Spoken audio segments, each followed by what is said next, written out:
ఇంకో జన్మ అంటూ ఉంటే డైరెక్టర్గా అయితే పుట్టనండి.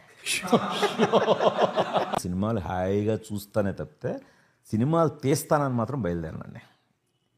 అంటే ఒక డైరెక్టర్కి ఉండే మెంటల్ స్ట్రెస్ అండి నాకు తెలిసి ప్రపంచంలో వేరే జాబ్ ఉండదండి. సో అదండి, విన్నారు కదా. ఈ ప్రపంచంలో టఫెస్ట్ జాబ్ ఏదైనా ఉంది అంటే అది ఓన్లీ డైరెక్టర్ జాబ్, దర్శకుడి పని.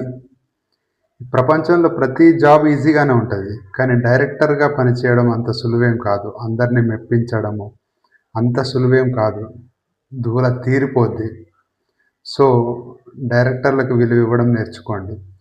పని తెలిసిన వాళ్ళని కించపరచకండి. మాకు పని వచ్చు అని విర్రవీగుతున్నారు చూడు, మీరు పనికి రారు. పని వచ్చిన వాళ్ళు వేరే ఉంటారు, పనికి రాని వాళ్ళు వేరే ఉంటారు. మాటలు చెప్పి బతికే వాళ్ళు వేరే ఉంటారు, పని చేసి బతికే వాళ్ళు వేరే ఉంటారు. రెండు ఈక్వల్ కారు. సో సినిమా అనేది అంత విలువైంది, సినిమాను తీసేవాళ్ళు కూడా అంతకంటే విలువైన వారు. సో ఇది గ్రహించడం బెటర్.